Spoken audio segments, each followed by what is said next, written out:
Good evening, everyone. Here we go. Alrighty, we are back in open session. Our next item is board members share a moment of pride, so it gets opportunity for all of us to go through and share something that we're proud of over the last, 3 weeks or so. So I don't know if anyone wants to kick us off. I can start. I attended the K1 spring concert at FLC.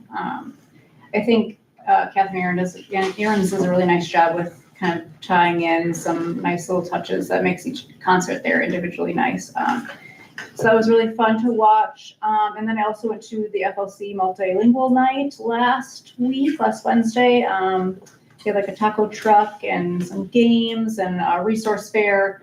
Really well done. Last year was the first year that they did it with the resource fair, and I think this year was even better than last year, which is pretty cool to say. So good work to everybody who did those, had involvements in those two things. Nice. I attended the Trufford Gallery last week, and I was really blown away by the extensive connection that they had with their topic, with the dinosaur era. Just all kinds of stuff, all different types of media and things, paper mache things, stuff things. It just was amazing, the amount of depth that they got into there. So, and then was able to hit a softball game finally. So as an old softball coach in the youth program, and it's always fun to see that. So that's all I have. I'm gonna read mine because if I don't read it, I know myself well enough, I'll go off script and say something politically incorrect here. So I want to be careful. So I'm proud of our district. I'm proud that our district encourages students to be actively involved, not only within our schools, but also the world around them. There are many examples of this throughout the year, but two recent ones especially stand out. First, at the Community Summit we recently held, several current and former students took the time to participate and share ideas to help make our district even better. Their willingness to engage in meaningful discussions about their schools and communities speaks volumes about the culture we are building in North Fond du Lac. Second, Mr. Mothy's class recently completed a civil action project in which students wrote letters to public officials of their choice, expressing their views on issues that matter to them personally. I believe opportunities like this are incredibly important, especially at a time when the free expression of ideas, particularly by students, often feels discouraged and suppressed at various levels of society and government. We have seen several examples elsewhere that send a very different message. In one case in North Carolina, a congressman publicly criticized a 10-year-old student over his opinion and accused teachers of indoctrination. Closer to home, the Watertown School Board refused to listen to students' input and banned an instrumental song students had spent months preparing. And at one side note, they threw the word indoctrination into that discussion as well. Here in North Fond du Lac, however, we encourage students to participate, think critically, and have their voices heard. Mr. Mothy's class was even recognized with a video message from the governor, thanking them for their input and encouraging them to continue standing up and contributing to the world around them.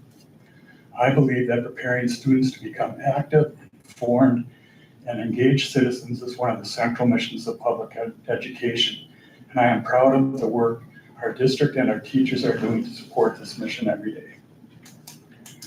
Nice. So you can guess where I was going to go if I didn't read it. Yeah. Thank you, Rick. Yeah, Well said. thank you, Rick.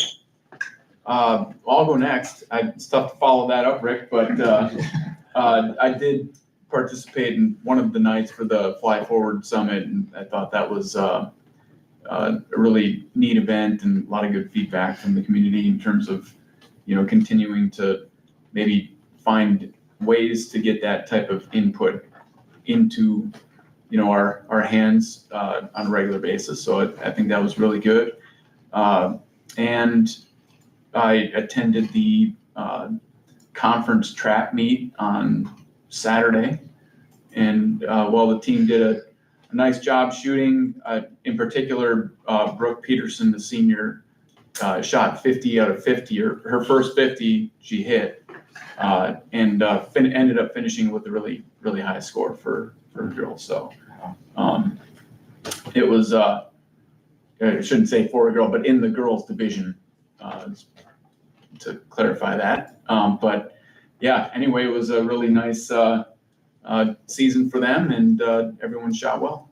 So The only different thing I had was I have a senior daughter, so I was attending the senior awards, and Dwayne hold me to it, but I think it was $170,000 was given out in scholarships, which blows my mind that not only the community, but I know all the effort that Dwayne and your team put into getting those scholarships to come to this school. So it was a great night, and a lot of celebration of not just scholarships, financial support for those students, but also their academic and athletic accomplishments. It's pretty cool to see some from an academic standpoint, having 5 valedictorians that qualified to be that, and then also having, I want to say it was 4 or 5 athletes that had 10 or 9 letters. I mean, that's a lot of effort, a lot of time commitment. So well done to you and your team, but it was a great night. So, all right. Our next item is consent agenda. So we have 2 items for the consent agenda. The first one is our treasurer's report, which was found in our board packet. And then the second one is our adoption of our meeting minutes from our April 27th, 2026 meeting. So I'll look for a motion to approve our consent agenda. So moved. second. All right, and roll call when you're ready. Mackey, yes. McKern, Yes. Skillings, Yes. Huck, Yes. Ackerman. Yes. Next item is our clerk's report. So we have a minute. Backpack Buddies donations, Wade and Janice Shingen, $50. All Tools MTD inspection, $1,000. Quick Trip, a $500 gift card. Scholarships, the Veta Scholarship, $2,000. And Fond du Lac Area Foundation, $800. So thank you to all those people. Nice. Thank you, Rick. Next business item is citizens' comments, opportunity for a citizen to provide comments to the board. So I'll pause to see if there are any, but I think we have no one here to give comments today. So just would encourage people, if they do ever have thoughts or want to join the meeting, they're always welcome to come and give comments. Next item is our superintendent's report. So Dr. Mino, it's all you. I'm going to flip to our student updates too. I know that wasn't on the agenda, but we want to make sure that you're included. And can you just share your name with everybody here so we know this is where we're going today? So I'm Abby Wagner, and I was just elected as the new student council president for the next school year. perfect. Very cool. Congratulations. Thank you. And so we will see more of you in the upcoming year and get you a nameplate very soon too as well. Okay. Yeah. So do you want to share what's going on within your? Recently, student council, during the last 2 meetings, the senior council members have been slowly transitioning and handing over their position to the upcoming representatives. And at our last meeting, we talked about preparations for next year's homecoming already, including class colors, class shirts, homecoming theme, what we want to do for games. Key Club recently hosted a kickball game for kids with special needs. There were a lot of student volunteers, and I heard that it was very, very fun, very successful day. The kids had a great time. And then finally, band and choir. The choir hosted their 58th annual choral cabaret at the start of the month. And this performance included several students showcasing their talents through ensembles, solos, and several choreographed dances. The band and choir also had their annual Striza Castman concert, which included performances from every musical group in the school, including show choir, the jazz band, the freshman band, the concert choir, and the high school symphonic band. Senior awards and music scholarships were also handed out at this concert, and the band and choir will be performing at graduation this Wednesday. And that's all I have.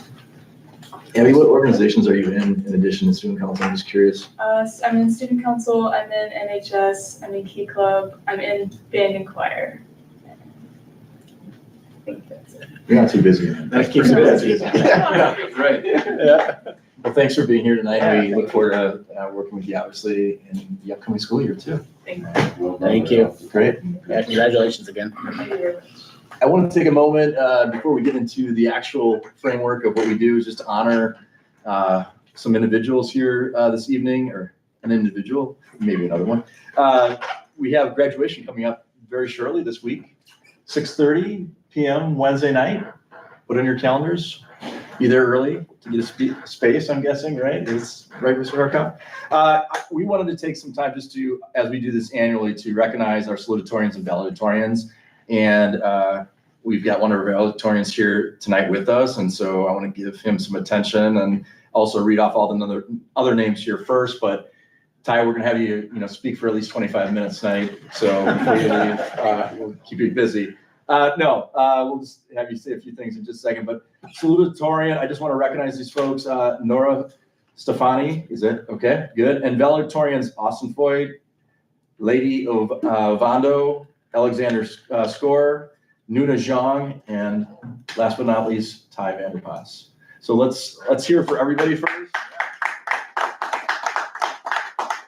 This is not an easy task to do, Ty. Like, tell us your story. Tell us a little bit about, walking through these last years at North Fond du Lac Horace Mann, and kind of like what's next for you too. Then I'm just kind of curious. So I'll be attending Young Madison. I'll be pursuing a psychiatry or a career type of psychiatry. In order to do that, I'll probably major in biology or biotech. My last few years at North Fond du Lac, it's been, obviously, I feel like those last few years are a lot more interesting as you kind of set in. You get more like accustomed to like the community, not just the community like at school, but then also like here at North Fond du Lac. And then I also think like, I start taking those advanced classes and start figuring out and like getting a passion for what you want to do. I think that's when my academic interest started to peak. It wasn't just like, oh, I want to get good grades. It's like I want to pursue, like, I'm into nat and phys, and I want to know more about like the human body because I find that interesting. And it's interesting because I also find that with a lot of my peers too.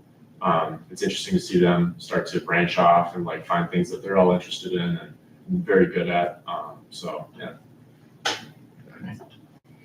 Any questions from the board for Ty before we let him off the hook here? I'm curious, what's your speech going to be? Can you, give us any kind of? I think I'll kind of just surprise everybody. Okay. Yeah. Sounds good. Mr. Harkov, are you okay with that? Surprise. I'm not quite done.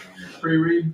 Yeah. Screen all of them. Mr. Harkov, congratulations to you and your staff though too. I don't know if you want to say anything on behalf of like how the year has been in terms of the academics level, and we get awesome young individuals who are going out to the world, and we're just excited for them to see them fly too as well. So Yeah, no, it's a good problem to have. High valedictorians, salutatorian. It shows a high academic standard and regard for that class as a whole. So that's what we're most excited about there, is we have quite a few to celebrate. This year, quite frankly, the senior class has been very pleasant. And that's my first year, they were sophomores, so getting to know them over the 3 years. Very few behaviors out of this group. Even today, they're pretty underwhelming prank. A few cones got put out and whatnot, but that just kind of shows that class that they're pretty focused on getting there and having positive impact in their building. And I think you guys are a little excited to leave today. I think it'll head a little more Wednesday night, but no, it's been a solid year. They're a good group. We're gonna miss them, and we're excited to celebrate them even more Wednesday night. what's the rest of their week look like on the Wednesday? Kind of just walking through the day for them. 7 a.m. they'll show up.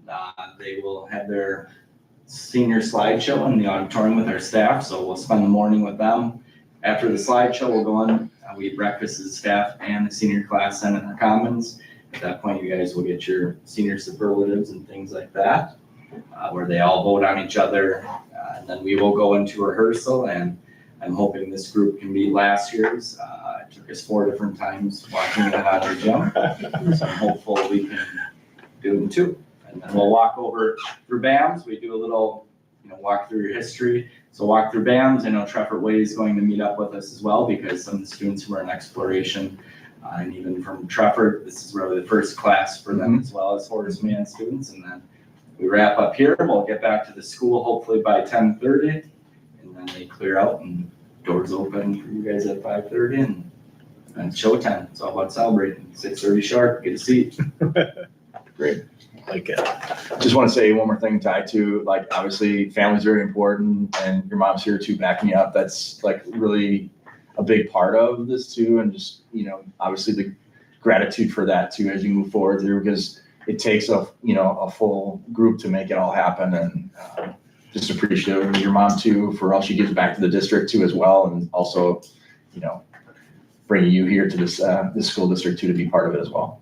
Yeah, a lot of individuals, my parents, my sisters, and even teachers. I feel like, I think of teachers like Mr. Schwartz even in 6th grade, really, starting my interest in academics and learning, a lot of individuals who important to it. very cool. You there? Cool. Yeah, congratulations. Yeah, well done. We'll see you Wednesday. We'll be timing your speech. No. Yeah. Mr. Arkoff, thank you. Appreciate it. Yeah. Appreciate it.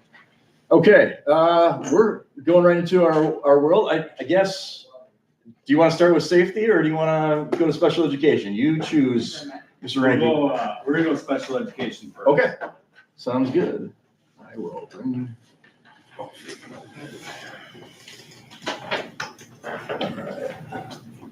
And then I'm gonna give you the.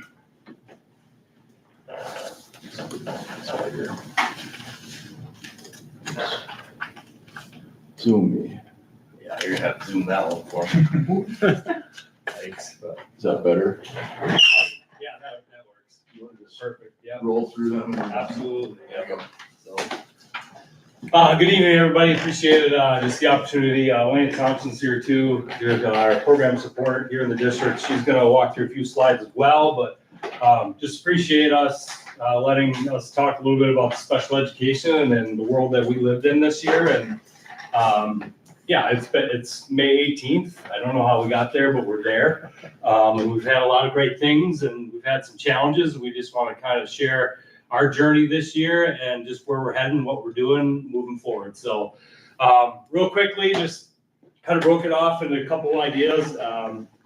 We had a lot. This is the first year that I've been in this role, so things were coming at me at a pretty quick pace. I had to learn quickly. I've had a lot of calls with DPI to make sure I'm doing it right. We are on a first day basis, some of them with me, which is great, but I learned a lot. I know I learned a lot along the way too. So that's been a good part, but just refining some of our levels of support. Like I can't stand up here tonight and say, recognize our special ed staff, K-12, our early childhood, Megan and Colleen over there. Just in all, everybody, our paraprofessionals in the year that we've had, and just the people who are rolling up their sleeves and getting after it with what we have and the needs that we have in the district. And we have some really great kids, but they have a lot of needs. And we have to support those needs, and that can get hard at times, but we've really done a nice job of shifting that. I would say the high school especially, it looks different this year than it ever has in the past. So we've had to adjust, and we've had to have meetings, and we've had to talk about how do we support kids better. So that's been a big part of it. Just looking at increased consistency across classrooms, just trying to get in, trying to see what does that look like? How do we co-teach? What do we do to support kids while we're in there, right? We want to make sure that every moment we have in a classroom to impact kids, we utilize that the best that we can. So we're continuously trying to refine those practices and define what is that or what does that look like. We have a lot of people that are really good at that. So modeling their behaviors, modeling what they do within those classrooms is really good. Strengthening inclusive practices and access to general education. I mean, that's been the biggest thing this year, is trying to get our staff in there and our kids in there to be able to help, support them in the general ed population and in that classroom, and make sure that they're inclusive within those classrooms. Collaboration's a big one with SPED and regular ed. That co-planning time is so important during some of our PD days to talk about kids and how do we make them better and what do we need to do to make sure that they have what's in front of them to be successful. So that's been a big part this year. Student independence as well. As we talk about graduation, we talk about some of these kids where this would be, I think I had some of them in 6th grade. So just to see that progression and see the independence that they've built along the way has really allowed me to reflect on how do we continue to build that better as they graduate through K-12, is building those independent skills to become hopefully impactful members of society along the way. And then improve IEP implementation and compliance systems. That's always a big thing, is how do we do our IEPs? What do they look like? How are we compliant with our deadlines? Those are the DPI calls, making sure that we're square and we're good. We also did a lot of PD and coaching at the beginning of the year. So it was all new, right? We lost some paraprofessionals in certain spaces that were really good at getting in and supporting kids and kind of implementing those accommodation modifications and scaffolds. So we had to do some relearning just in terms of how do we do that? What does that look like? Did a lot of PD with regular ed to, like they're in the front lines. How do you modify a test? How do you do scaffolds during tests? How do you do some of that when there might not be special ed support there? That was a big part of our early September and October. With also putting accommodations modifications, then you want to continue to build that independence. So how do we fade those supports? Like, how do we look at those to say, okay, this student is really progressing. How do we back off of that to build some of that independence? So we talked a lot about that this year. IEPs at a glance, how do we share them? How do we make them so everybody's aware of the services and supports that each individual student receives? Strengthening understanding of differentiated instruction. So what does it look like? How do we do it?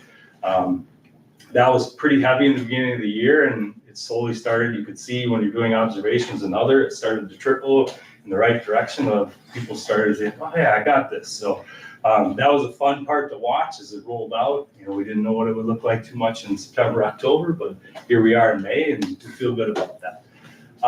Curriculum alignment, this continues probably into next year as well, but the middle school was doing CKLA and Amplify to try to support and scaffold and make modifications for our kids who needed those. So new curriculums create, I wouldn't say problems, but they create new things that we have to think about. How do we support them to get access to that curriculum? Expanding iReady, that's been a big part. I'm sure you've heard a lot about this year, but how do we do that in the special ed world? And then how do we progress monitor those? And then also, how do we align them with their IEP goals? Make sure that everything is aligned. That was a big thing here. We have a lot of work to do with that yet. Scaffolds aligned to core instruction again, just the alignment between interventions and standards. Consistency across all areas of how do we support kids. That's saying, we are a little heavy in ELA and math, rightfully so, but how do we continue to support our social studies and our science and our electives? That's a big part of it that we're continuously working on. Data usage, this is probably the most, I would say, historically we've ever used data in special education to make decisions on kids and where they need to be supported. So we're going to continuously working on that. And then just the compliance systems, like I talked about, documentation in terms of how do we write our IEPs, like getting consistent with that. Standards-based is one of our goals eventually, but we'll get there. Those are things though we're slowly starting to have conversations around. And then maintaining that IEP compliance, deadlines, DPI gives us a bunch of different deadlines and whatever that IEP might be, if it's an initial or review revise, we have different days we have to get them in by. And we just want to make sure that we continue to have those good practices with that. And then increase consistency in the implementation of that as well. So once we create those IEPs, how are we implementing them? Are we implementing them with fidelity, making sure that things that we're talking about in meetings and that parents agree upon, we're implementing that. We're carrying it out on a daily basis. So data collection again for goal tracking, and then focus again on the timely evaluations and reporting. All right. Strengths, obviously, like I said, I think one of our biggest strengths is also having Elena in this role. That's been helpful for me. We've kind of learned together this year, but along with just collaborating with staff, this is probably the most collaboration I feel like we've had in special ed in terms of meeting with regular ed teachers or meeting myself with all of our admin team to try to get on the same page to talk about how do we move kids? What do we do what's best for kids? So that's been a huge part of just the planning, that co-planning time. Our special ed teachers are getting in those meetings, talking about regular ed teachers about how do we support kids through this assessment or this unit or this activity or even through the day or field trip or other, just really trying to collaborate as much as we possibly can. That's been a big strength. Paraprofessionals and support with them, they've been huge in everything that we do here. FLC wise, we've had, pickup in kids. We've got a lot in this year, and we've had people that have been in the right places at the right time, and we picked up some really good ones at the beginning of the last year in terms of hiring, and we keep looking to find them and keep getting good ones that come in and help support kids and do what is needed. Effective co-teaching, collaboration, continue to work them through those. Like, that's a big step next year too, as well, is what is co-teaching when a special education teacher walks into a classroom? What does that look like? Are we leaning on the counter? Are we in getting our hands dirty, helping kids, pulling small groups? We want to get better in that space. Strong communication, I'd say almost 90% of what we do is communication. Just continuing to communicate with everybody, families, students, teachers. We've done a really good job of that. I think that's helped us along the way in terms of not having a lot of, difficult conversations with parents. We've overexerted that emphasis on communicate with our families. So, and then ongoing professional development, we continue to do that as much as we can. I mean, we all are lifelong learners, and we want to continue that practice. Student success, just exclusive practices, like I said, we're increasing those as much as we can in terms of getting kids in classrooms and supporting them. Focusing on building student independence and self-advocacy, that's a big one as we continue to roll through. We took some big steps in that, I think, this year. Commitment to equity, access, and student growth. We're looking, like I said before, looking at data more than ever. So we have a benchmark to say, yeah, they're making progress. And Elaine's going to talk a little bit about some data that we can look at every year. And we already started placing kids in different classes with different supports based off the iReady data or pre-ACT data or other to be able to say, hey, this kid's probably going to be okay supported in this classroom, or they might need a little bit more. So that's been a big part. Systems and data, like I said, the data part, strong compliance. Compliance is always a big one in special education. That was probably the number one goal for me as a new director, is how do we continue to be compliant in our IEPs, our dates, all our different outcomes and indicators. Alignment of interventions with core curriculum and standards, continue to explore those interventions that we do. I know Kara and Jen do a lot in the ELA. I think one of the things that I'll talk about a little bit is math. How do we continue to push that intervention a little more? That'll be a big one too. But that's kind of this next one is just gaps and challenges that we do have is, one of our biggest challenges I think right now is, it's a good challenge, is a lot of people want to be here. So I think we've gotten over 32 plus kids last year, like around August, September and that. So that keeps coming. It's great. That does create some challenges in terms of how do we make sure that we have enough to support kids and get the needs met for each one of them. Those needs that are coming in are becoming more and more severe, and that's statewide. That's across America, I think. But we have some really capable teachers and staff and paras they're all in. And that's what's saving us is the work every single day is they do what's best for kids, and we'll figure out how to support that. So that's been a big part. Just looking at some of those gaps too, just system-wide consistencies, tier one, that's always a constant work, is, making sure that our kids and even our special ed staff know, like, when I walk into a classroom, when does that do, or how does that do? And those are things that we're constantly talking about. How do we get consistent across the board? So there's no guessing in that our kids and our staff really know what's going on and how do we support that the best we can. Assessments with supports is a big one, especially at the high school level. How do we continue to give students what they need, but kind of gradually release that a little bit to have some of that productive struggle along the way. That's been a big thing that we talked about a lot at the high school this year and want to continue to be better at and create almost a guide or framework to say, hey, this is how we want to relieve some of that so our kids can build that independence and know that they can do it and keep building that confidence. Increasing student needs, just the gaps requiring focus. There's intense academic gaps, right? I'm sure you've seen iReady data. There's a lot of growth. There's a lot of positive, but there's a lot of room to continue to grow. So we want to continue to push that along with our interventions and other things that we do as a special ed team to continue to close those gaps. That's our goal. Behavior challenges, they're always there. They will always be there.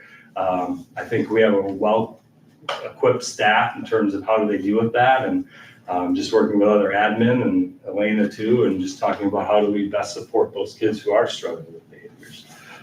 We've had a few of them this year, and we don't ever really give up on kids, and we continue to try to support them the best we can, and that gets hard. But that's why we're here, is to try to continue to support that. So we be creative in that space the best we can, and I know Elena, myself, and others have tapped into that as well to try to help support teachers and also the student and family. Progress monitoring is a big one. We just continue to get better at this. Our biggest thing right now is we kind of ran through a little bit here at FLC with our special ed team on progress monitoring iReady. And now we want to kind of take that next step of using that progress monitoring and building IEP goals off of that, so we can support and give families that data to say, here's that progress that they're making.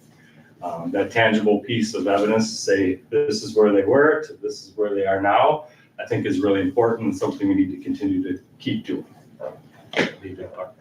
And then I said a little bit about the math interventions. I know we're getting a new IM. We have some bridges intervention down here, but it's continuous, right? I mean, we want to keep getting better in all spaces. Math is one that we just had a lot of conversations around, especially in special education, 6-12, to be like, what can we do more and how can we do this? And we have a lot of good ideas, and we're going to move forward with some of those things, and looking forward to that with IM, and should be good. So I'll let Elena talk a little bit here about the iReady data. So this year we used iReady all the way from K to 12th grade. So this is just a glimpse of your winter to spring growth. Typically, you can look at it from fall to spring too, but they kind of do it in glimpses. They do fall to winter and then winter to spring. So this is our ending growth. We had 17.6% of our kids make typical growth. 32.1% met their stretch growth, and 32.1% also had flat growth. And then an 18.2% had modest growth. And so when they're looking at growth, your typical growth, iReady gives you a number, whatever they test at on their diagnostic. And then depending on the grade level, it gives you however many points they want you to look at. And then that's their end of the year growth, like goal. And if you hit the stretch growth, it's like going above and beyond. So it's more than a year's worth of progress. So we had 32.1% make more than a year's of progress across the whole district. What's the modest growth? Is there? Modest growth is about a half a year. Okay, thank you. So as a special ed team, you're looking at 18.2%, right? Like, I mean, obviously the flat growth too is we got to continue to work on, but that 18.2%, like, who are those kids and how do we continue to impact them to get them up?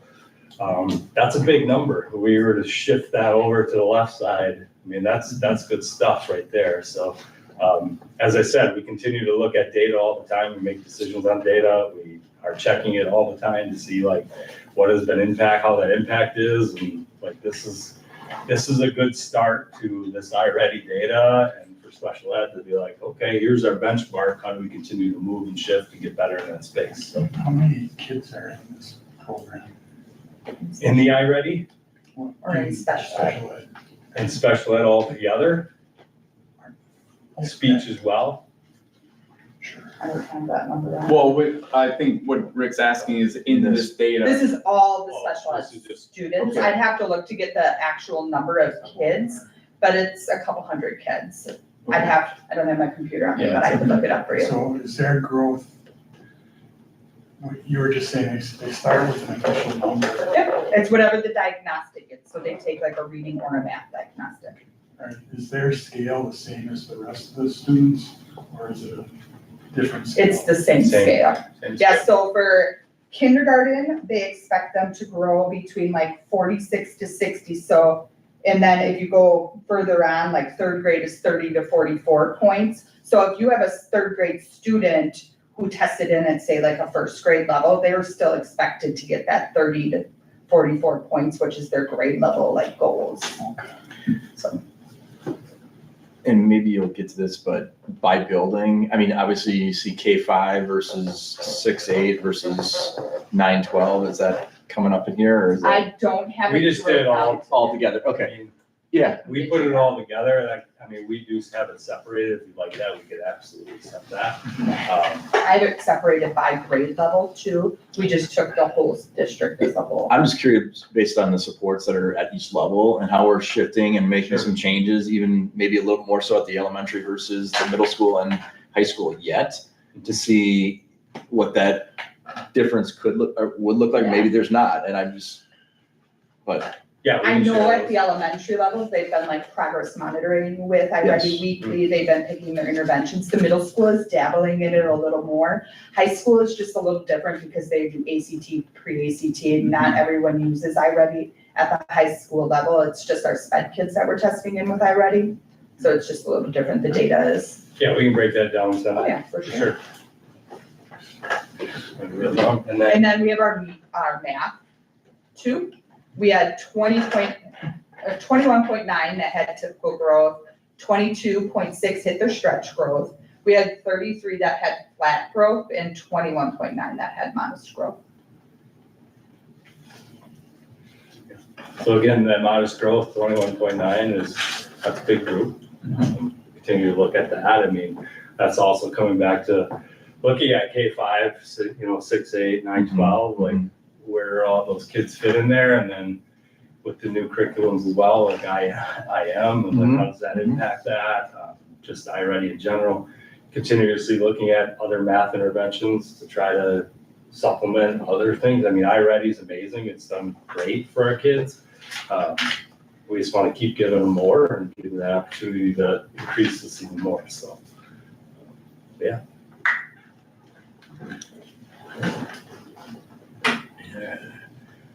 And then just moving forward, there's always work to do. You want to do this one? We can do a mix if you want. Alright. Go ahead. I can do this one. Just student identification is always there. We have an RTI process. I don't know how much you know about it, but our school sites, Rachel Platza and Blair Krieger, we're very lucky to have both of them continuously take on some of those parent requests for an evaluation or as child find and initial referrals when we go through just looking at our tier 2 interventions for kids who aren't making progress. We start talking about what does that look like in terms of special ed. And then we lay that out, try to work through that 12-week process, and then whether they're making progress, then we look at moving on to another 12-week progress report in terms of their intervention, and then looking at is special ed needed at that time. So we continuously look at that process. I think we've done a lot of work around that. It is getting harder, as we talked about, just getting a lot more parent requests in terms of special ed, but we're also giving a lot more data to our families, which we've never done in the past, which I think is a really good thing. The more we're transparent about what your child is doing, I think that's really important. So we're balancing that right now. IEP quality, getting them on time again. I'm going to keep talking about that. Compliance is a big one in the special ed world. We're moving to Infinite Campus. We're excited about that. We're also moving IEPs to Infinite Campus.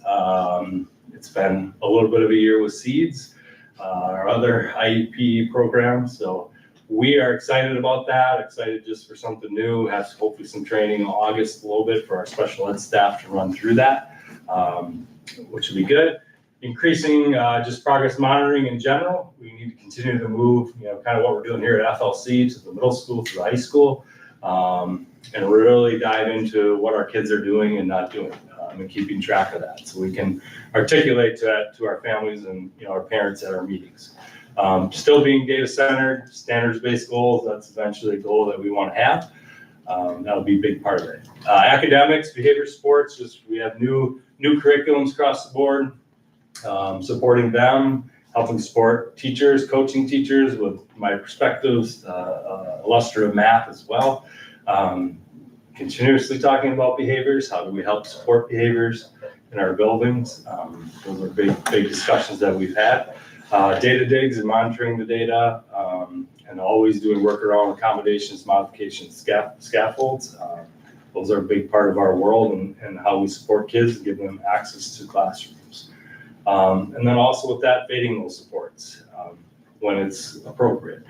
We want to continue to build that independence. So And then exclusion, least restrictive, monitor students' placement.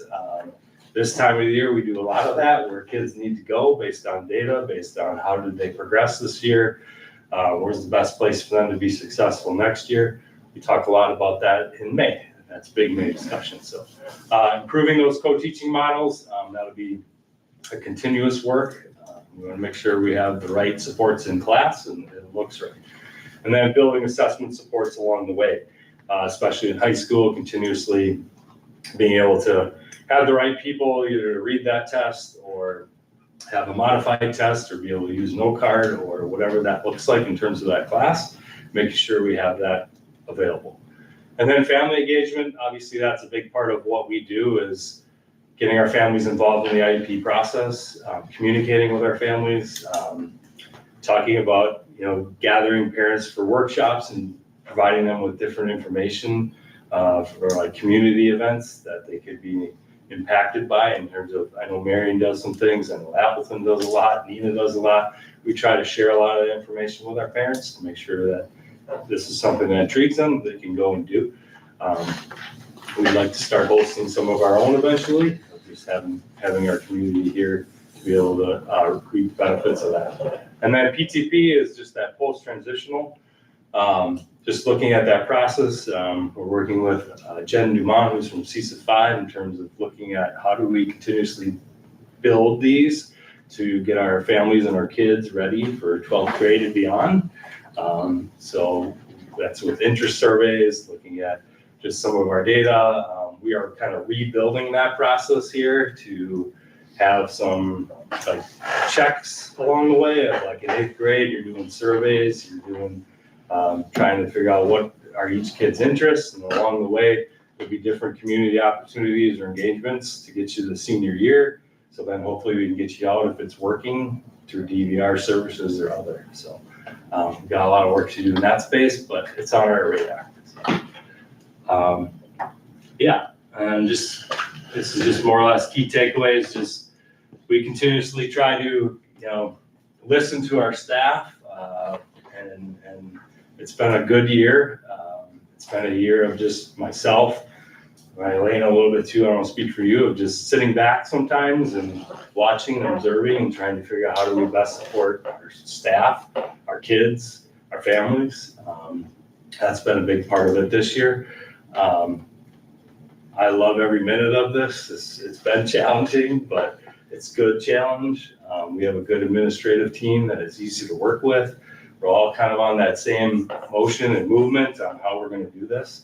And that's the exciting part of being in this role is just the families and the students and the kids that we have and just the support from you guys as well that, we're moving the needle and we're going to continue to move the needle because we got a lot of good people in place. So, yeah. Question. I think the buildings were kind of siloed before, everybody was doing kind of their own thing. How is it in your area, working across the buildings pretty seamlessly, or are there still challenges? Absolutely, man, we're K-12, we can even include 4K now, we should start getting that 4K-12, but we really are, and that did come from that. I mean, I've been here for a little while now, and if we had summer things, you're often in your own building doing things like that. And now we're K-12. We're talking K-12. We're talking that way.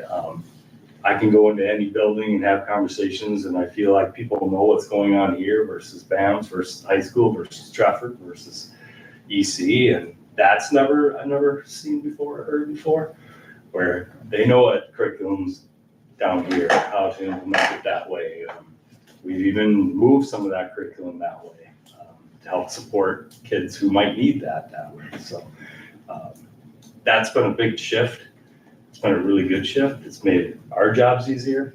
That K-12, lens has been big.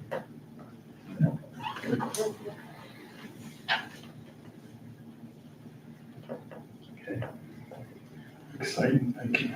Love it. Yeah, thanks. I think future-wise, coming to the board, it's just some other topics that are coming forward.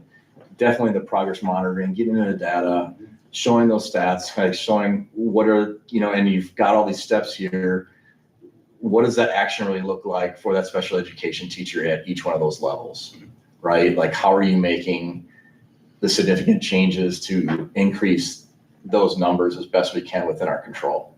And what are we looking at data-wise to actually do that? And that's a lot of the work that Brad, Elena, others are doing too behind the scenes that I think is the incredible part, because that's really getting after, how do we lift the whole boat, whole ship together here? And they're going to continue to see that if they continue to, work on shifting the way we do our business too. And that's at every level, I think. And that shift is so essential to the growth and to the achievement level for all of our students.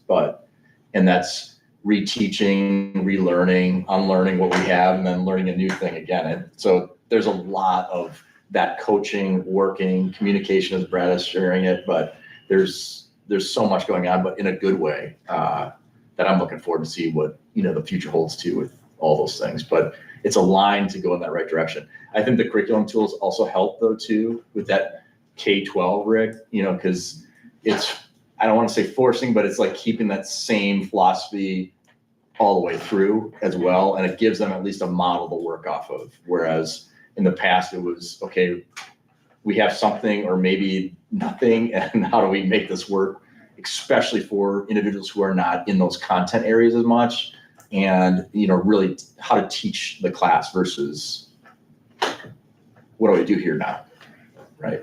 Is that a fair statement, what I've said? Absolutely. Okay. Yeah. I just even think about our learning walks and how we're going to continuously, make those more K-12. Like, we're going to be, having FLC teachers go over to CBAMs and BAMs come over to here, and just that experience alone this year, I think, has really helped all of us in terms of that K-12 lens. Just even our calibration as an admin team, that's something that we continuously do here, has been huge for my own growth, but also just being able to see, if I wasn't in this role, to see the K-12 kind of lens and the way that it progresses along that way. I think then we get out of our way of just kind of assuming that's what's happening. Now we know that's happening. And that's been a big shift. That's been huge. And I'm looking forward to that, continuously doing that, because that's been huge, I think, just this year alone, doing learning walks and just the calibrations in general. So. Yeah.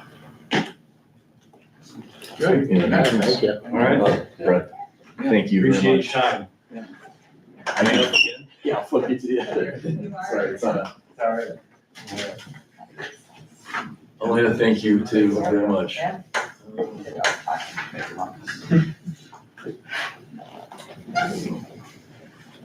right, here we go.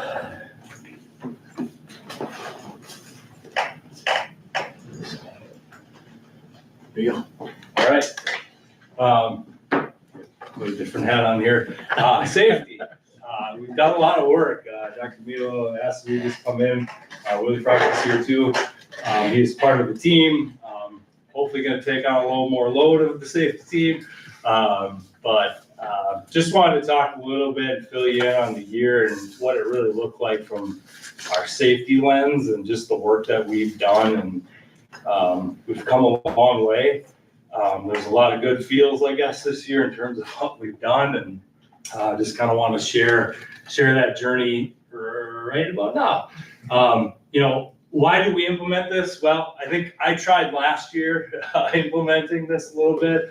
It's just something we've already had Raptor. We had the volunteer or the visitor management part, and we went to a couple safety conferences down in the Wisconsin Dells and talked with them a little bit. And they were talking about an emergency management system and expanding it for accountability reasons, reunification, all that stuff. And that's really been kind of the 3 or 4 main points in our district where we're just missing. We're missing that accountability, reunification, were 2 of the biggest things, and just kind of brought it back, and we circled around it a little bit and just presented it last year. And, it's one of those things you just want to wait on. I was like, let's do this.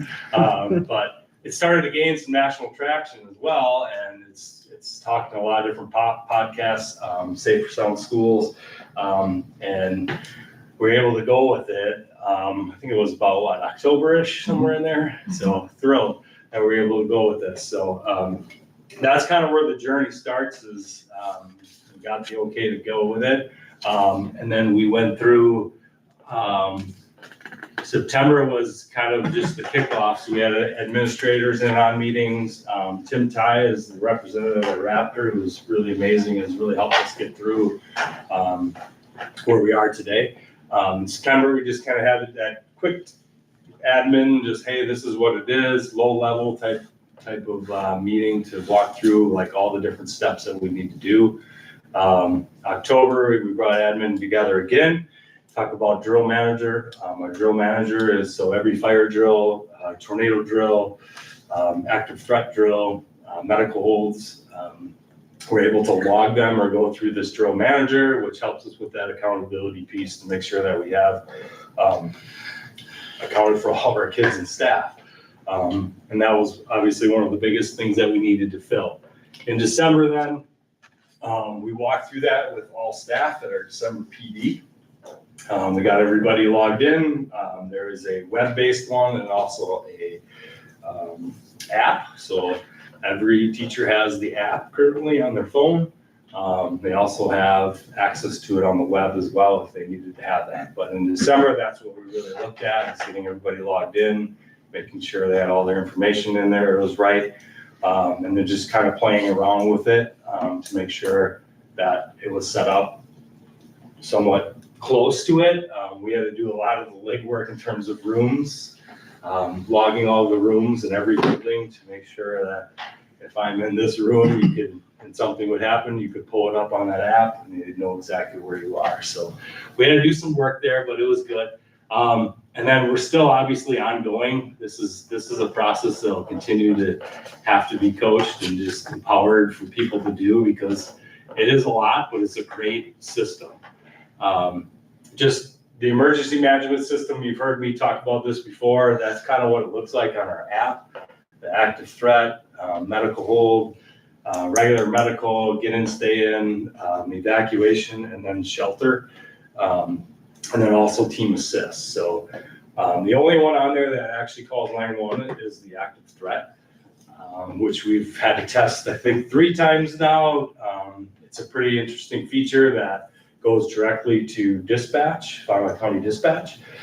We've tested it. It works great. It's amazing. I was in my office. It pinpoints me exactly where I am. It gives my information, my address, my phone number, everything to dispatch. So pretty amazing. It's that quick.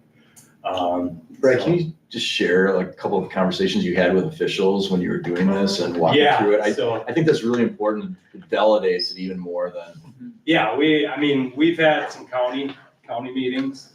We've been talking about Raptor because they're talking about how do we do training on this and reunification, and we keep Raptor. And so I would say some administrators and superintendents have gotten kind of interested in what we're doing and have asked a lot of questions. And we now have some districts, like I believe Oakfield's looking into it, Rippon's looking into it, Campbell Sports looking into it. So we're really trying to create a kind of a reunification countywide team to, in the event that something would happen in one of the schools in Fauquier County, we'd have members from different places be able to go and help support that, which is a really great idea. And it's really like, we'd probably be, I think we would be the first county in Wisconsin to have something like that. So part of it though is talking about how do we know what system people are using, and that's how the Raptor got in there. But the part with the dispatch is Brendan Wagner's lieutenant there has kids who go to Fond du Lac, and he, at the end of the dispatch thing, he's like, this is a really neat thing. I can't believe this. You guys are one of the first that I've ever seen this. He goes, is there any way to talk to Fond du Lac to get this going? So we've had a lot of good feedback on this and a lot of good compliments on a lot of you guys that are in different places and a lot of schools around here. And that's been a good feel for our safety team and the work that we put in.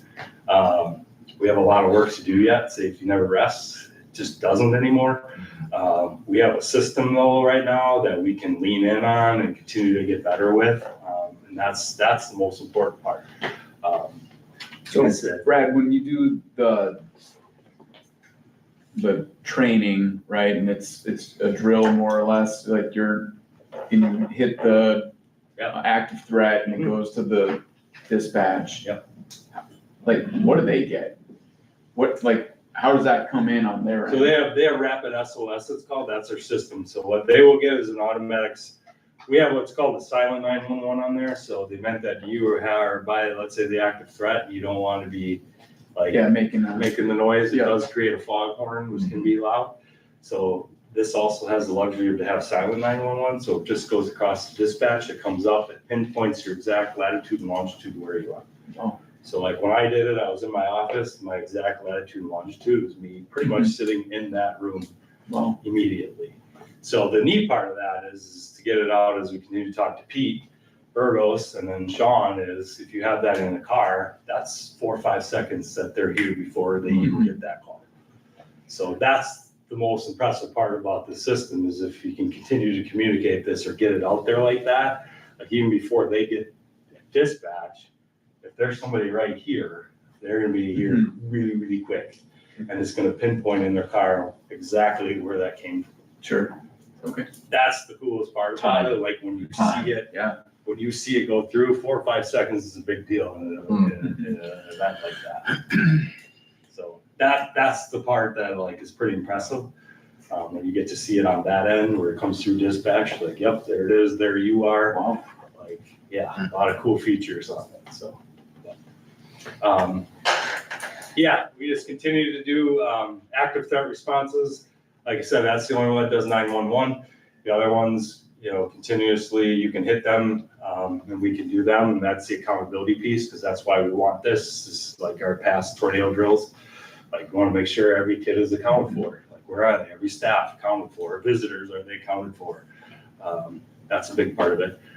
Establishing those procedures. The one real neat part about this is that all of our crisis manuals, all of our like rally points, all of our documents that we've created through the years are all in this app.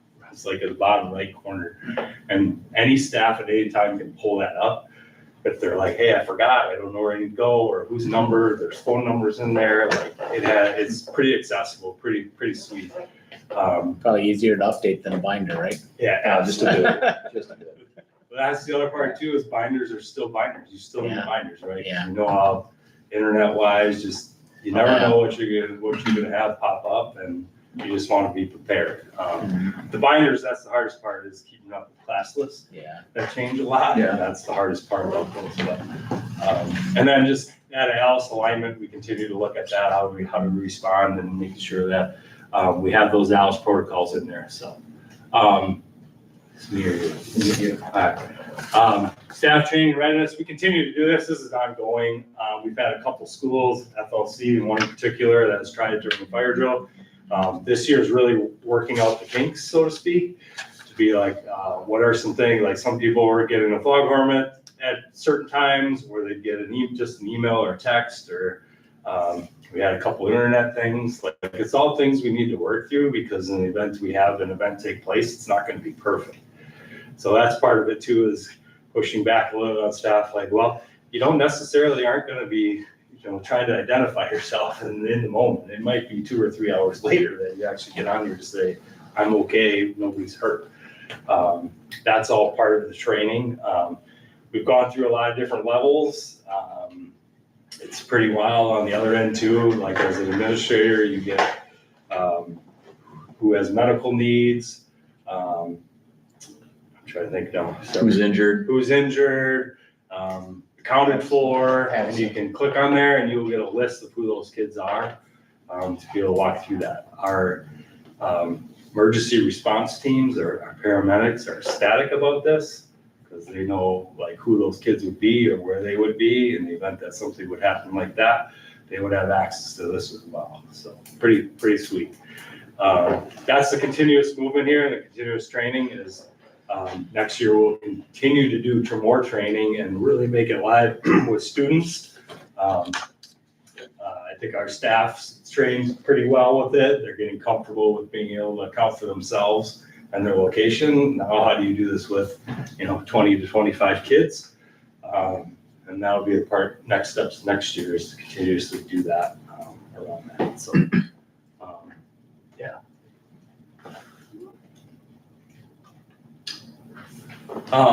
Accountability, communication improvements, another reason we just, again, like I said, we did this for the accountability piece. Became really hard when you're starting to do fire drills and other to account for all kids and staff. Gets kind of muddy. This clears it right up. Staff have access, they go in, their class comes up, if it's during 4th hour or during that time, or here at FLC, you have your homeroom with your kids, and it's clicking on arrows, and it identifies if they're accounted for, or at medical, or injured, or other. So, and then that kid comes back to administrators to be able to look at that, be able to say, hey, this is what it looks like, this is who we're missing, staff and or students, so. Yeah. Let's get through. I think you got 2 more minutes. All right. Just also our partnership with law enforcement. That's been one of my goals, I think, as part of the safety is I first got here, I don't think I ever saw a fireman or a policeman walk through the buildings ever. And those are the people you want to know your building upside down, basically. So that was one of our biggest things, safety-wise, is how do we continuously get Jake and crew in here and Pete's crew in here, and not just Officer Yeager, but all of them, right? To be able to walk through these buildings, to know what it looks like, know what our kids do. Like if we're talking about the atrium, what does that look like? We have weird names for things in this district. Like they need to know those things. So that's been a huge piece of that. Be able to walk through that, and we continue to build on that and have them in spaces that are in service and other, because they are ultimately the professionals and the experts on that. We're just kind of that school voice, so that's a big part of it. The Rapid SOS has expanded us, I think, countywide. We continue to expand countywide, which is great. And then just establishing those rally points and digital evacuation maps. We continue to use all of that. All of our safety's kind of coming in place. It's been a progression, but we're getting there. And that's exciting to see it all come together, just the different steps each year. That group there, yep. All right. This is you. All right. Reunification planning, this is our next step. This is the hurdle we need to hurdle. We've kind of walked through a lot of this. We've done some work at our reunification site. Now we have our training coming up in June to talk a little bit about what does that look like from the Raptor lens? And then how do we utilize that to understand if the unfortunate event, we would have to reunify to our location, how does that look on our app or on our web? And then what are those roles or different things that we need to do to have in place to make sure this is successful? So looking forward to that training in June to kind of give us an idea of that. And then the next steps are really looking at our own teams to be like, who do we need to get to our location to start walking through some of these? Ultimately, our goal is to do a small drill with families or other to see how this works and make sure that everything is right and what they're telling us is what we're getting. That's the biggest piece. Just being able to get to our location and make sure that radios are working or internet's working. There's just multiple things we want to work out to make sure we're good to go. We also had great conversations with Fond du Lac County, and we have another alternative spot, which most places and schools do not. So right now we have good possibility of 2 spots, which is really good. So we're excited about that. So. All right, I'll take this one, Brad. All right. All right, hello again, my name is Willie Franke. I just want to start by thanking Brad. This is a ton of work that he's been doing over the past few years, and he's really done a lot of the foundational work, and clearly this app is, one of a kind, and we're very thankful that Brad's put in all this hard work to get us where we're at now. So just like in this presentation, he's going to start shifting some of that responsibility over to me.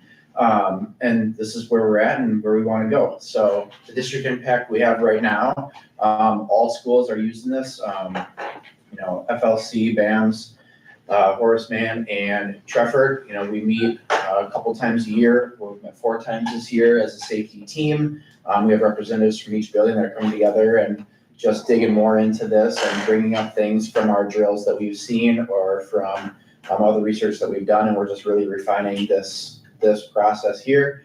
It's really great being unified, and we can see, what each school has been able to do. FLC, we've already run, as Brad said, a fire drill with Raptor.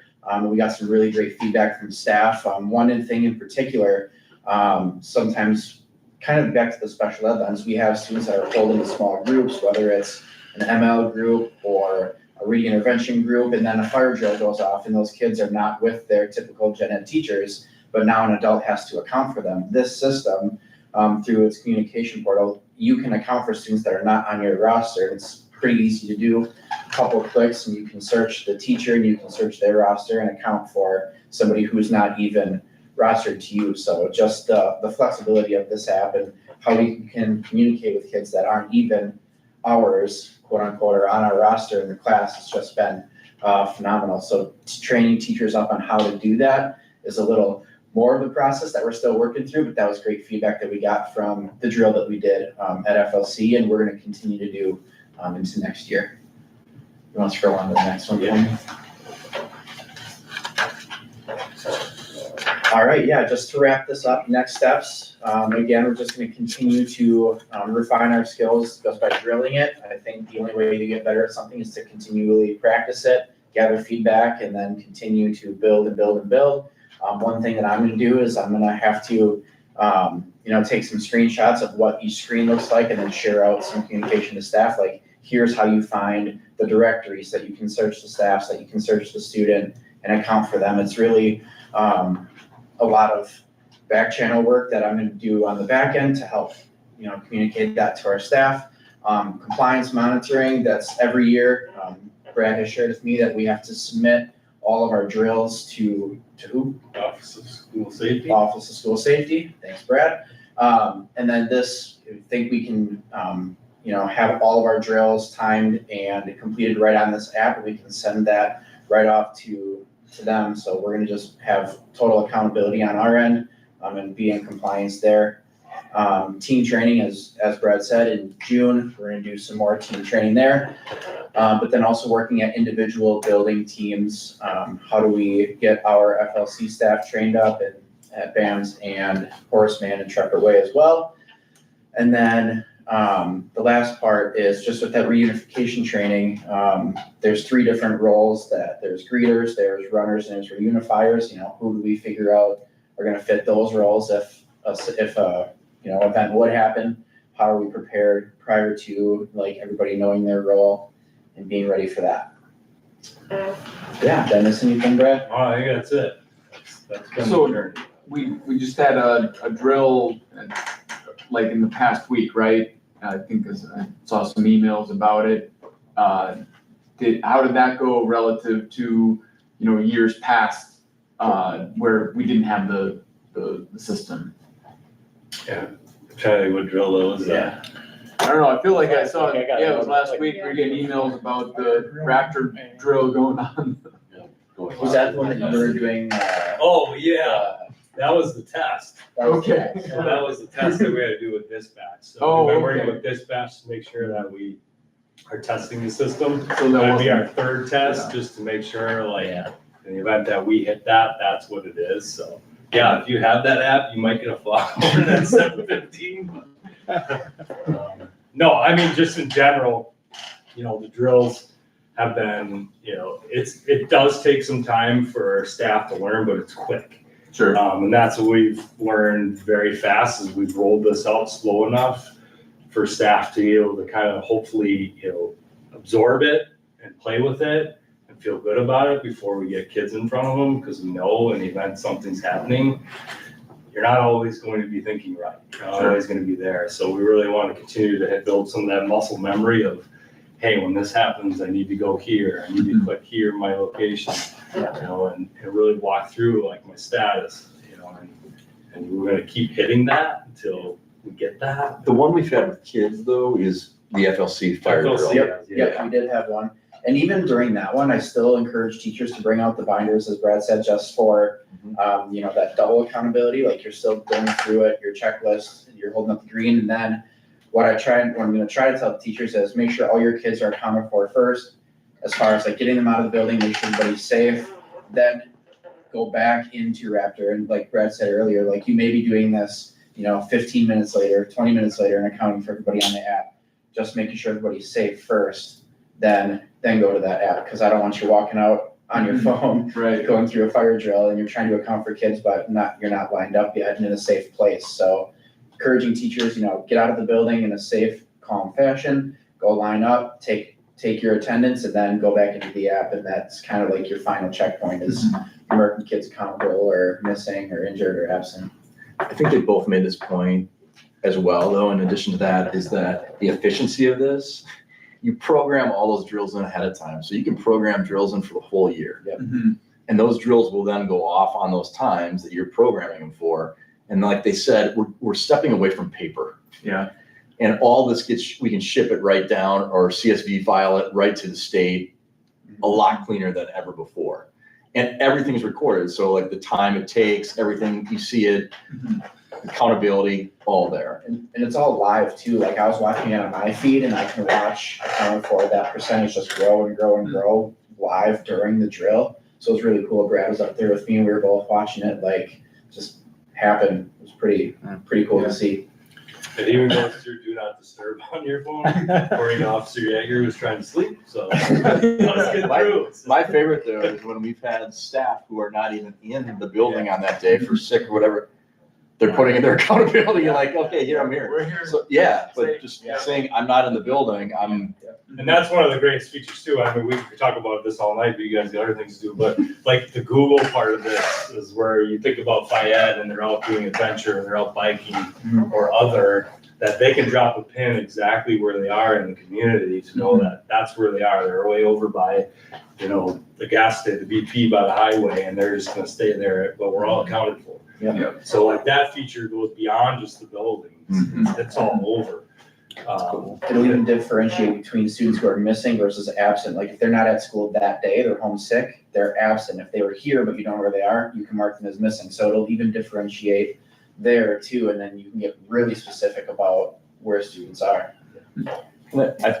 Sorry, go ahead. I think you mentioned like getting students trained on the app. What does that look like what does it look like for families? Like are families gonna have access? They to won't it? have, What the is students the- won't have access Okay. and parents won't have access, but that's where that communication comes in, that we continuously try to be transparent about when things are happening or, hey, this took place. That's the building of the trust, I guess. Yeah, Is, yeah. we want to continue to promote this because we are doing great things and we are putting a lot of stock in our kids' safety and our staff safety. And when something happens, just know they're in great hands and we're going to communicate what that is and where you may need to go if the event you need to do that. But you won't have access to the Raptor. I mean, that's an educator thing. Yeah, But that makes sense. that's the best part of this though, is that as a parent myself, to have that accountability, like we're mindful of that. Like we want to know where each individual is in every building or in the community. And we're not going to be done until we know where they are. Yeah, I love that there's a plan. Yeah, so. And then finally, I think I'll just say the validation from people, and Brad kind of alluded to this too, that when we start talking about this to people who don't have it, it's like Brad and I are trying to not sell it, but people are just like all engaged, like, hey, can you tell us more? Can you come present on this? Can you do? It's just great that, we're forward thinking here and we're forward thinking in safety.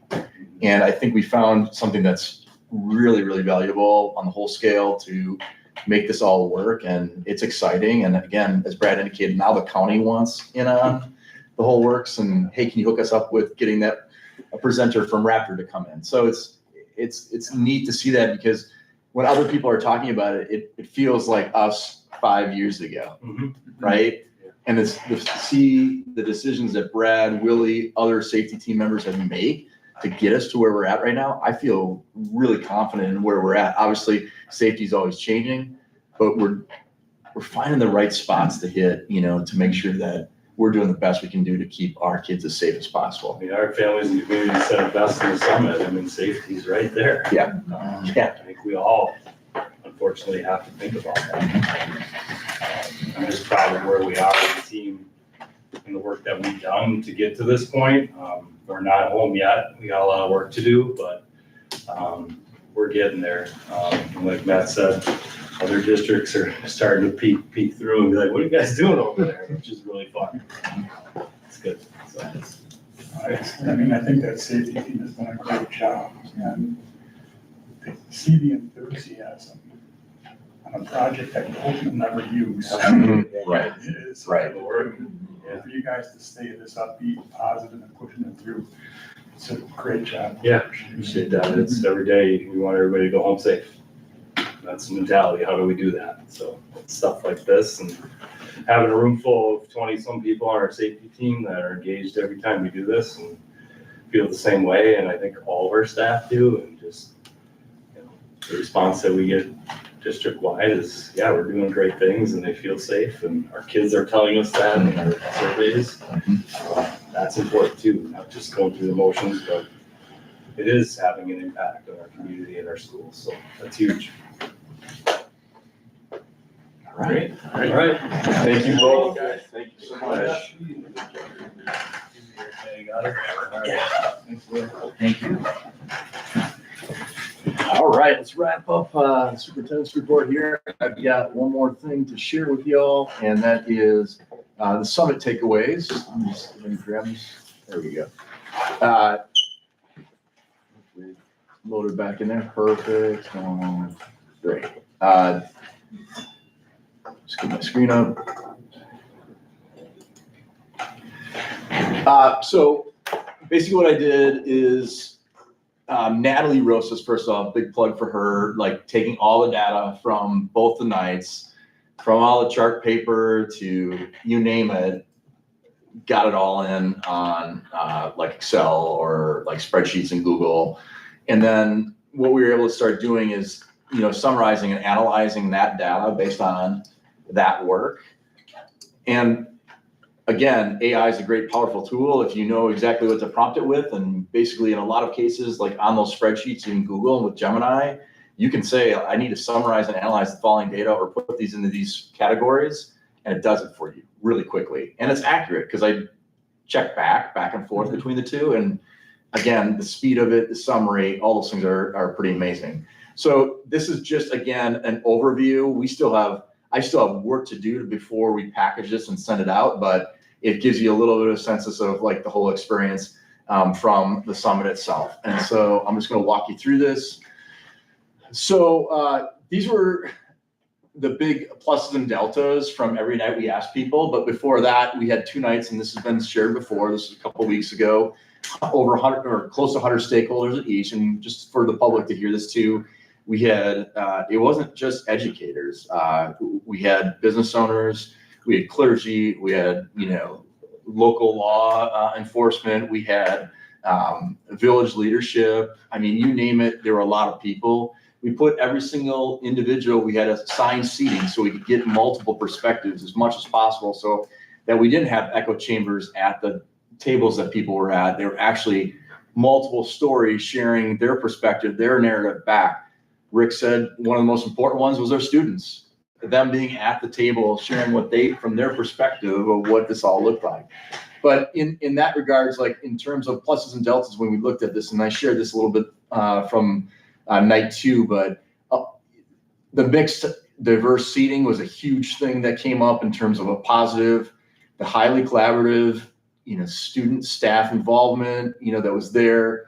A shared sense of positive energy. We were on the same page. These are all things that came up again and again and again on the positives. Areas where we can get better at this if we hold another summit in the future. Require clear action steps for community members. Desire for broader demographic and parent representation. So that whole idea of like, is this really representing our whole public and our whole village? Those are some things we need to continue to get better on and need more time to dive deeper into solutions. Again, this is what people were saying on the actual work. This is not changed or put anywhere. It's the raw data that we're getting. When we talked about the top 5 urgencies in those areas, when we looked at them, and it's really interesting that we just had this conversation and it was mentioned already before, but if we looked at the top 5 emergencies and then what each person was bringing into it. So these were mentioned multiple times on multiple different tables at the groups when they put it up. The number 1 is the bottom there, safety, behavior, and cultural wellness.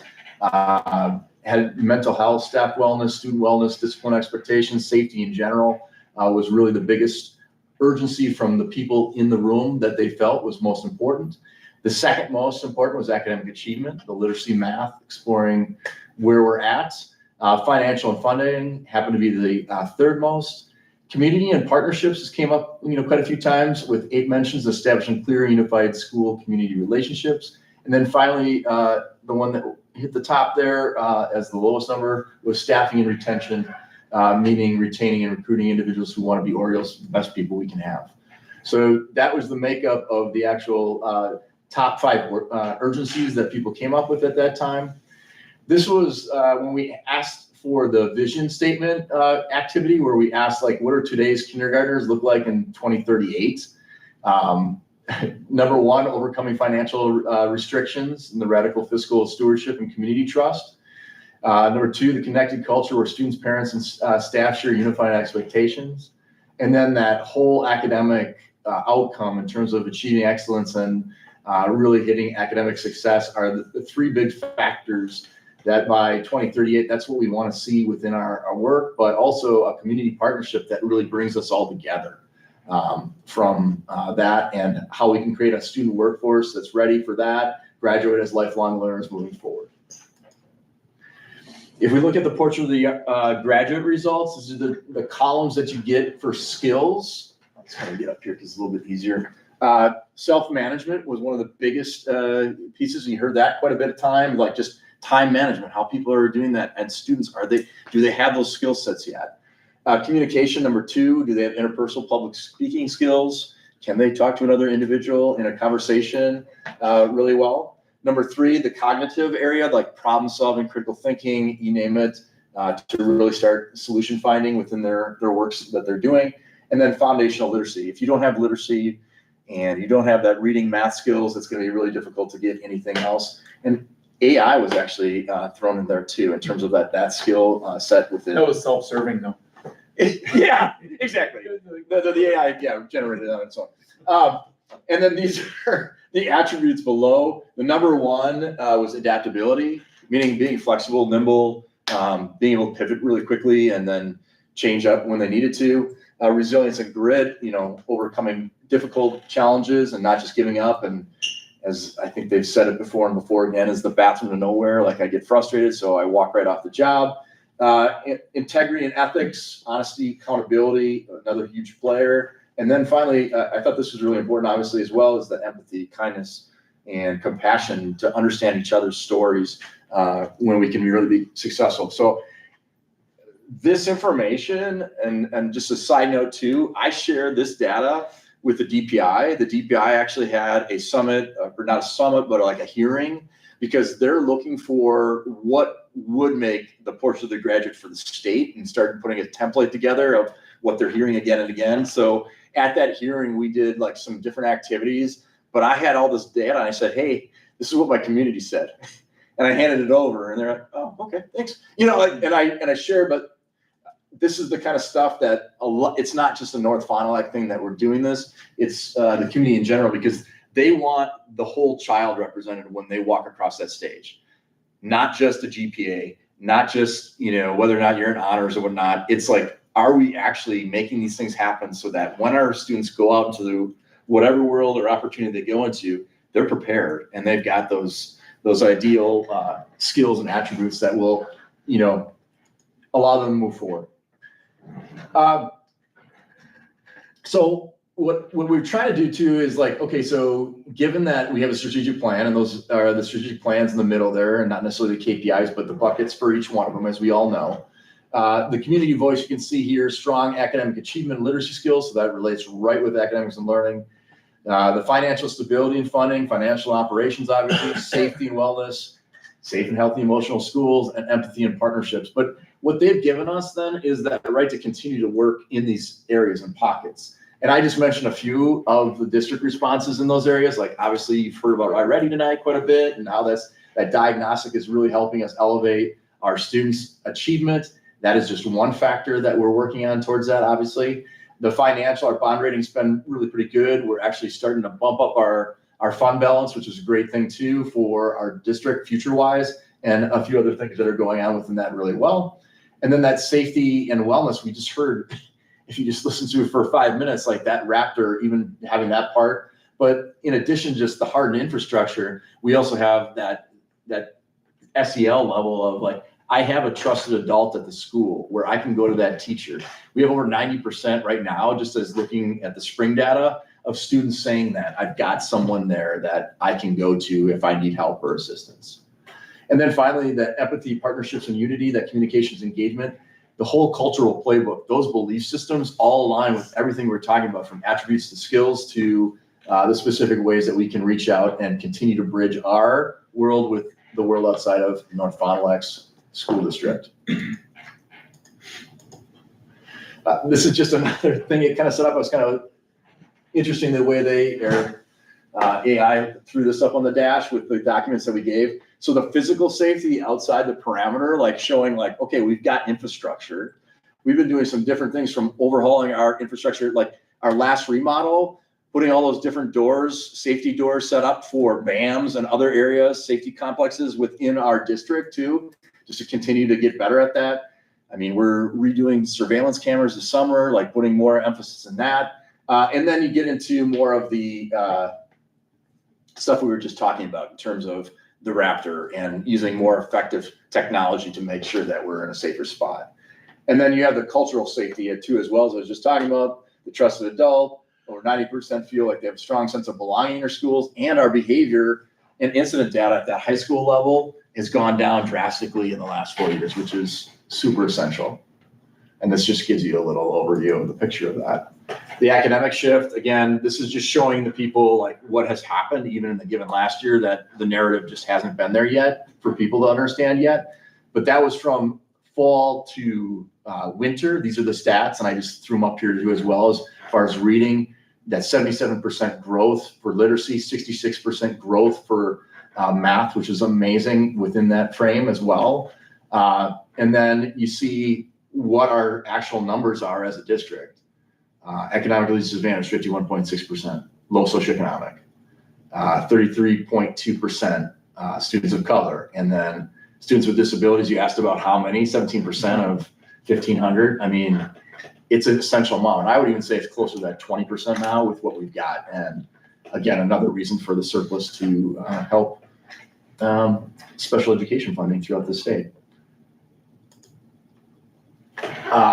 This just talks about like moving it through for the financial portion of it, and just talking about per student and the model. I think it's so hard to understand educational finance and how state funding works.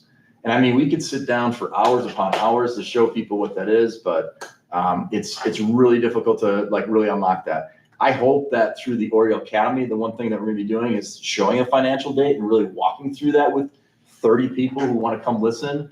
And then I was talking, and I'll just give John credit for this because we had this conversation, but taking a person from that Oriole Academy, and it could be a different one every time, but them coming back to the board and presenting what they learned in that one day. So we get it not just in that echo chamber of the district, but then they can come out here and share what they've been learning for the rest of the board to hear, as well as the public too. So again, this is more of that, the budget, you know, obviously the hardships that we went through and where we're at right now. Thankfully, with, you know, some of the budget shifts, and obviously we would love to see that special ed funding coming back. And we still have a hope that there might be something still on the table, but we're getting in a better place than we were before. This is the cultural playbook, again, aligning back to that same thing that we were talking about in terms of the empathy, collaboration, but also some of those attributes. When you see this, if you really look at the attributes themselves, they align with each one of these belief systems. So yeah, we might say adaptability, and we might say, you know, time management. Well, standing up and owning it is a lot of that. Courage to Grow is all about adaptability. We are one, we need to be able to collaborate with other people. You need to be able to have communication skills to be able to do that. So everything that we've got formed here is stuff that can be moved forward. This is the ERO mindset that really is the umbrella for everything. The event plus response equals the outcome, and really influences this. So this is the resiliency part we're trying to teach our kids too, is how do they control their response so they get the best possible outcome, even though that they only have control over the response itself. So And this isn't just about our students, but this is about our staff. This is about the people that engage here as a system. So we have something that unlocks a way to be better in the experiences that we have with others. This is a possibility, like future-wise, in terms of if we really want to see, I think, that next level, and this is just a thought more than anything else. Obviously, we've got a transcript for your A's, B's, and C's.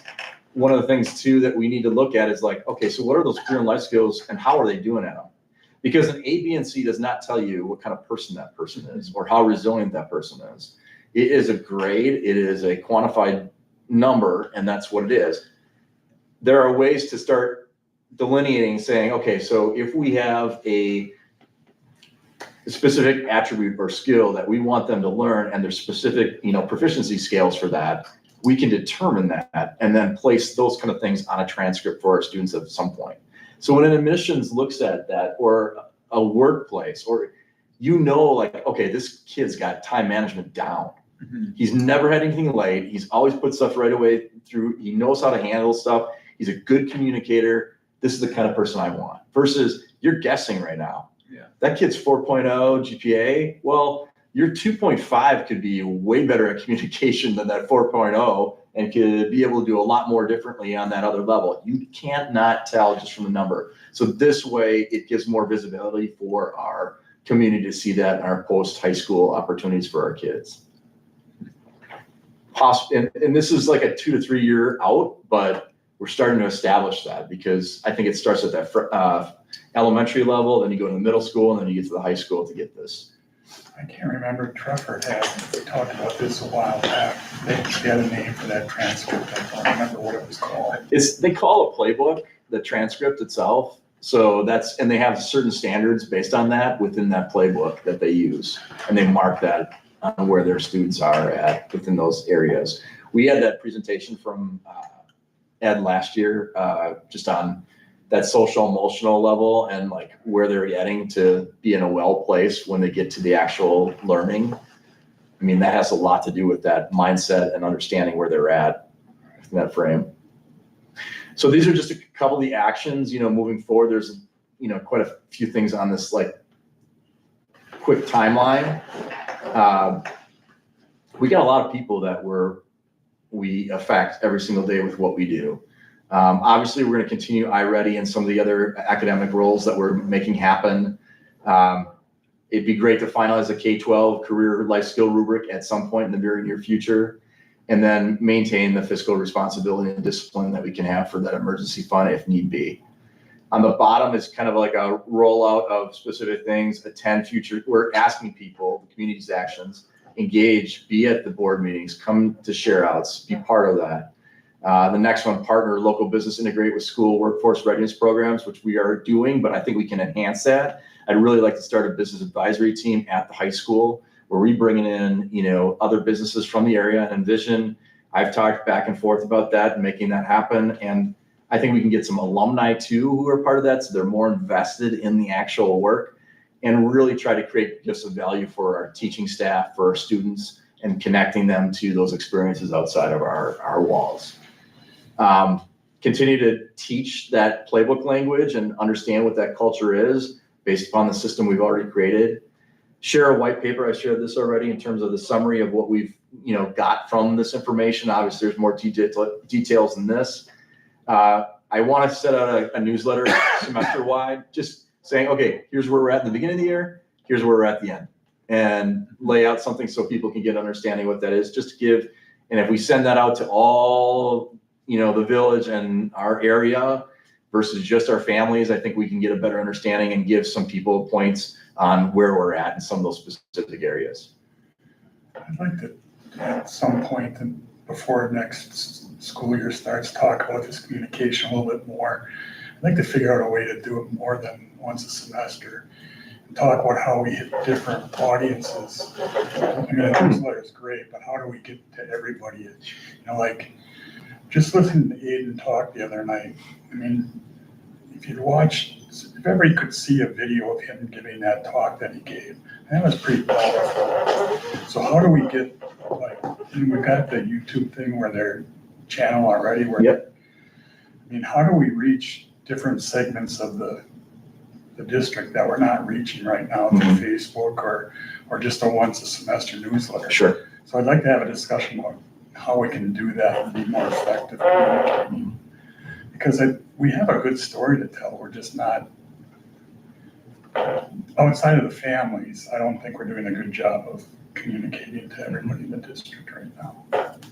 That's just my. Definitely, no, and I think that came up quite a few times in the summit too. And so how might we do that and get to some people want us just to go door to door and say, hey,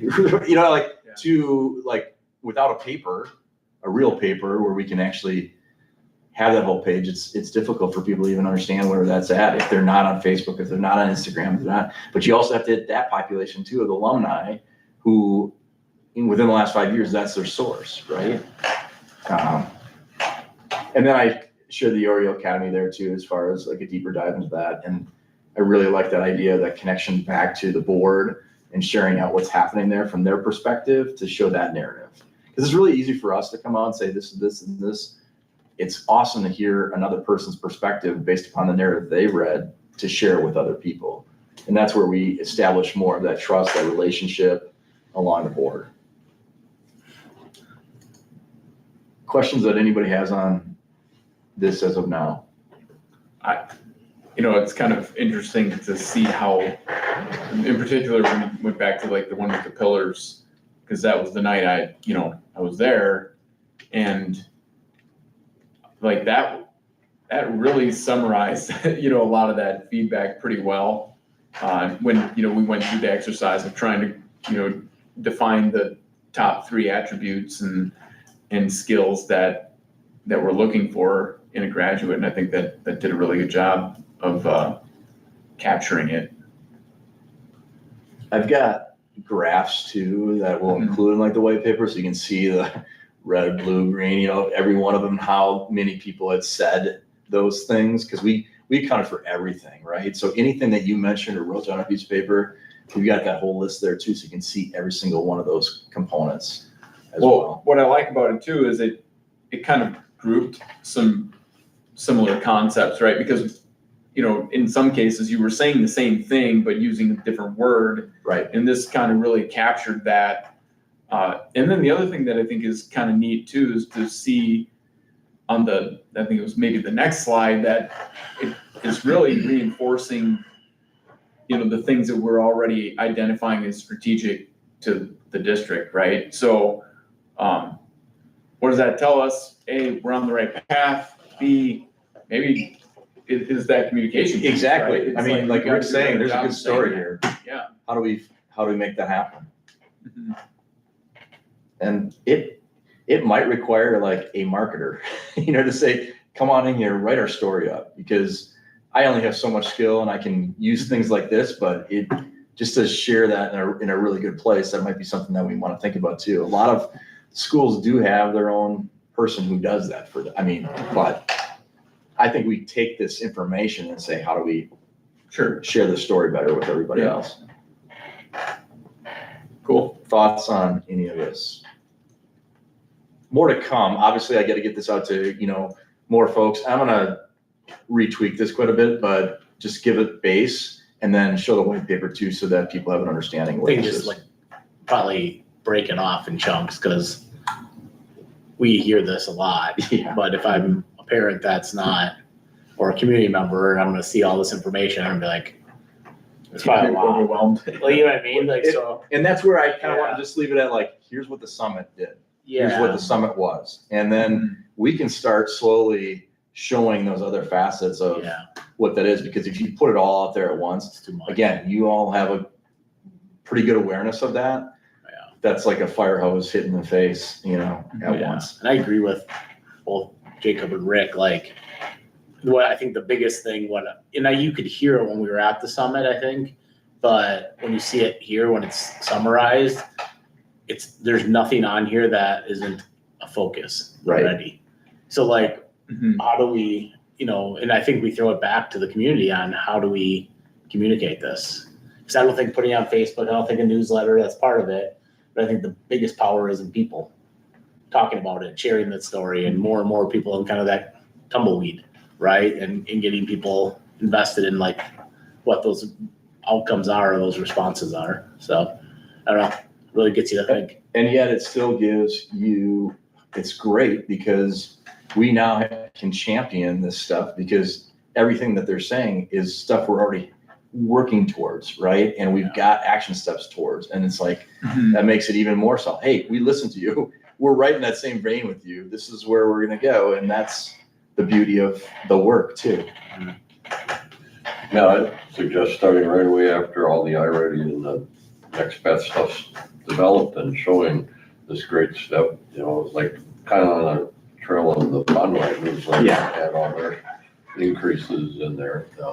Yeah, I want to tout our academic and learning big time. I mean, even if it's before this information comes out, because people need to know that. Like, there are shifts here, which is significant. I agree, Steve. I think we have to find a way to, even if it's just our families at first, but eventually, again, work the rest of the. The years to be completed, the next one's coming up, and parents are feeling, hey, I made a good decision to come here, or, whatever the case is, but that's good information for them to see. Especially with our historical thing about how we're not very good out here in North Fond du Lac and how that's changing and has changed. Other thoughts on this? Okay. That's all of that. What you coming up in June, just so you all know too, we'll have summations from every single one of the buildings, more of it in terms of like, here's the numbers. We're not gonna go extreme into depth, but just show you like what's happened since the beginning of the year. And then a little forecasting of what's gonna happen next year, so you know kind of the alignment. Even with special ed too, there's different pockets happening, aligning and moving towards the same direction we've always been talking about, but some of those pieces need to be emphasized so you all understand what's going on too, because that's really gonna make it hum and keep it going. I mean, the foot's still gotta be on the accelerator, man. I mean, we made some good and great work this year, but we're only just beginning, so. All right. Any final questions? Okay. We've got a few items here on new business. Our next item. The first one is consider approval. I'm gonna break it apart, but it's for new hires and resignations. So first, for our new hire, Jarrett Simonson. Correct. Yep, it's gonna be a new math high school teacher for us. So I know that was shared during closed session, so looking for approval for our new hire, Mr. Simonson. So moved. Can we do them all at once? Sure. Because it's already. Oh, is it connect on it? Okay. And then we have one resignation as well, Jenna Bray from our special education department. So I will look for then approval for both the resignation and the new hire. So moved. I'll second. And when you're ready, Rick? Hawk, Yes. Gillings, Yes. Hunter, Yes. Tuckerman, Yes. Mathew, yes. Next item is our consider approval of the ACP as was presented during our last board meeting in April 27th. It was also attached in the link for us to review again in our board packet. So look for approval for the ACP. I'll make a motion. Second. Gillings, Yes. Hawk, Yes. Mathew, yes. Hunter, Yes. Tuckerman. Yes. Our third item is consider approval of Act 20 as presented for April 27th, 2027 board meeting. Again, packet was found in our, that was reviewed already, but found in our board packet again this time. So look for approval for the Act 20 piece that was presented. So moved. Second? Mathew, yes. Hunter, Yes. Hawk, Yes. Gillings, Yes. Tuckerman. Yes. Next item is appoint, we've got a few things, but first one is appoint CISA 6 representative. I'm gonna call in, is this a motion again, recommendation, or just appointment? Just the presidential appointment, so you just name them. Excellent, excellent. So for CISA 6, looking for Rick Matthew to do that again this year. So do we motion it still, Steve, or is it just appointment? Okay. That's it. So Rick, I mean, the person can say, I don't want it. or Correct. something like that. Congratulations. yeah. So congratulations, Yeah, Rick. thank you, Rick. Yes, thank you for continuing your service there. Next item is appoint a WASB representative, which would be Steve Hawk again this year. So Steve, if you're willing, we appreciate your continued service on that. I'd love to. Awesome, thank you, Steve. Thanks, Steve. And then our final appointment is for our policy committee, and if I remember correctly, Jacob and Katie are on there. So I'd love to continue that appointment for both Jacob and Katie if they're willing. Yep. Very cool. Thank you both for that, and thank everyone for their continued contributions outside the normal board activity. And then our final item that we have is consider approval for the following list of summer school educators. So which again was found in our board packet.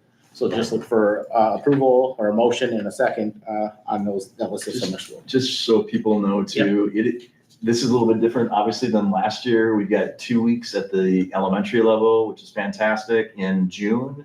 We also have 2 weeks in August for Jumpstart for the elementary. We also have 2 weeks in August for middle school, so Jumpstart.